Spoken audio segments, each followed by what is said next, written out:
കാലം ഇങ്ങനെയും എഴുതും, വായിക്കും. കാലാതീതമായ സത്യങ്ങൾ ഉയർന്നു വന്നുകൊണ്ടേയിരിക്കും. എല്ലാവരുടെയും ശബ്ദം നിലയ്ക്കുമ്പോൾ എൻ്റെ ശബ്ദം സത്യമാണെങ്കിൽ അത് ഉയർന്നു കേൾക്കും. ഞാൻ സത്യം പറഞ്ഞുകൊണ്ടിരിക്കുമ്പോൾ ശബ്ദമുഖരിതമായ ഈ സമൂഹത്തിൽ എല്ലാം ആരും ഉൾക്കൊള്ളണമെന്നില്ല. പക്ഷേ എല്ലാവരുടെ ബഹളവും നിലയ്ക്കുമ്പോഴും ഞാൻ പറയുന്ന സത്യമാണെങ്കിൽ എൻ്റെ സത്യം ലോകം കേട്ടുകൊണ്ടേയിരിക്കും.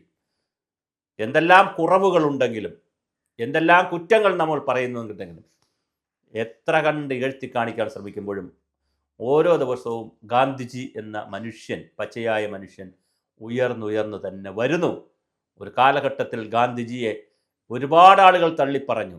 കമ്മ്യൂണിസ്റ്റുകാർ തള്ളിപ്പറഞ്ഞു, കോൺഗ്രസ്സിലെ ഒരു വിഭാഗക്കാർ തള്ളിപ്പറഞ്ഞു, BJPക്കാർ തള്ളിപ്പറഞ്ഞു, സംഘപരിവാറുകാർ തള്ളിപ്പറഞ്ഞു, എല്ലാവരും തള്ളിപ്പറഞ്ഞു. പക്ഷെ അവിടെ നിന്നൊക്കെ മാറി ലോകത്തിൻ്റെ ഉലക നായകനായി, ഉലക ഗുരുവായി, ലോക ഗുരുവായി, ആഗോള ഗുരുവായി ഗാന്ധിജിയെ അംഗീകരിക്കുന്ന കാഴ്ചയാണ് പിന്നെ നമ്മൾ കണ്ടത്.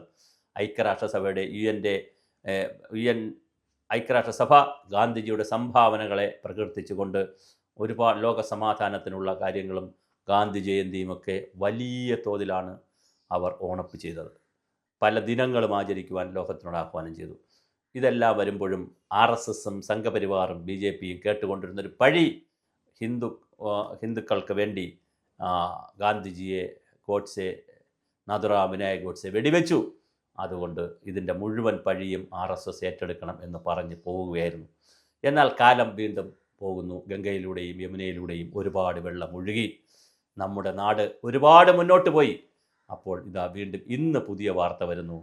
ഈ വർഷത്തെ മഹാനവമി പൂജയെടുപ്പുമായി ബന്ധപ്പെടുത്തി പുതിയ വാർത്തയാണ് വരുന്നത്. മോഹൻ ഭഗവത്, RSSൻ്റെ ഏറ്റവും സർവസംഘചാലക്, ഏറ്റവും പ്രധാന പ്രമുഖ വ്യക്തി, ഒന്നാമൻ ഡോക്ടർ മോഹൻ ഭാഗവത് പറഞ്ഞിരിക്കുന്നു, ഗാന്ധിജി ശരിയാണ്, ഗാന്ധിജിയാണ് ശരി.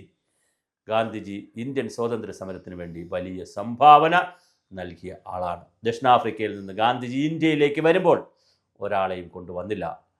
ആദ്യം ഗാന്ധി ചെയ്തത് കാശ്മീർ മുതൽ കന്യാകുമാരി വരെ സഞ്ചരിച്ച് ഇന്ത്യ എന്ന വികാരത്തെ ഉണർത്തി സ്വാതന്ത്ര്യത്തിന്, സമാധാനത്തിൻ്റെ വഴിയുണ്ടെന്ന് ഗാന്ധിജി കാട്ടിത്തന്നു. അതിനിടയിൽ നേതാജി സുഭാഷ് ചന്ദ്രബോസുമായിട്ടുള്ള പ്രശ്നങ്ങളുണ്ട്, നേതാജിയുടെ തിരോധാനമുണ്ട്, മറ്റൊരു രീതിയുണ്ട്, ഒരുപാട് ചർച്ചകളുണ്ട്. ഗാന്ധിജിയുടെ രീതി ശരിയായിരുന്നോ എന്ന് നമുക്ക് കാലം വിലയിരുത്തേണ്ടതുണ്ട്. സ്വാതന്ത്ര്യ സമരത്തിൽ പലതിനോടും, ഖിലാഫത്ത് പ്രസ്ഥാനത്തിനോടുള്ള ഗാന്ധിജിയുടെ സമീപനം, ഇന്ത്യ പാകിസ്ഥാൻ വിഭജനത്തിനോടുള്ള ഗാന്ധിജിയുടെ സമീപനം, അതുപോലെ തന്നെ പാകിസ്ഥാന് വേണ്ടി നമ്മൾ പണം കൊടുക്കണം എന്ന് പറഞ്ഞുകൊണ്ട്, സ്വർണവും പണം കൊടുക്കണമെന്ന് പറഞ്ഞ് സത്യാഗ്രഹം ഇരുന്നതൊക്കെ വലിയ വിവാദമായിട്ടുണ്ട്. ശശി തരൂരൊക്കെ പറഞ്ഞതാണ്, വലിയ വിവാദമായിട്ടുണ്ട്. അതും കൂടി കൊണ്ടൊക്കെയാണ് ഗാന്ധിജി വധിക്കപ്പെട്ടതെന്നൊക്കെ ചർച്ച കൊണ്ട്. എന്തായാലും കാലം അതെല്ലാം തെളിയിക്കട്ടെ. നെല്ലും പതിരും എല്ലാം, കല്ലും രത്നവും എല്ലാം വേർതിരിഞ്ഞ് വരട്ടെ. രത്നം കുപ്പയിലാണെങ്കിലും മാണിക്യം ചെളിയിൽ കിടന്നാലും ഉയർന്നു വരിക തന്നെ ചെയ്യും. എന്തായാലും ഗാന്ധിജിയെ കൂടുതൽ കൂടുതൽ അംഗീകരിച്ചു വരുന്ന ഒരു കാലത്തിലേക്കാണ് നാം പോകുന്നത്. ഒക്ടോബർ 2 ആയതുകൊണ്ടാണ് നമ്മൾ ഈ വീഡിയോ ചെയ്യുന്നത്. ഗാന്ധി ജയന്തി വളരെ പ്രധാനമാണ്. അതിനേക്കാൾ പ്രധാനമാണ് കൂടുതൽ കൂടുതൽ കാലം അംഗീകരിച്ചു വരുന്നത്. ഇങ്ങനെ ഞാൻ ഒരു കാര്യം കൂടി പറഞ്ഞ് അവസാനിപ്പിക്കാം. ഇങ്ങനെ തന്നെയാണ് ലോകം.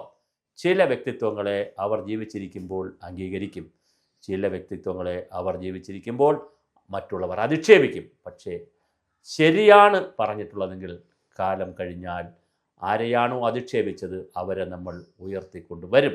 ആ ഉയർത്തെഴുന്നേൽപ്പ് നടന്നേ കഴിയൂ. കാരണം ശരി, സത്യം, ധർമ്മം, നീതി ഇതെല്ലാമാണ് പ്രകൃതിയുടെ അടിസ്ഥാന ശിലകൾ.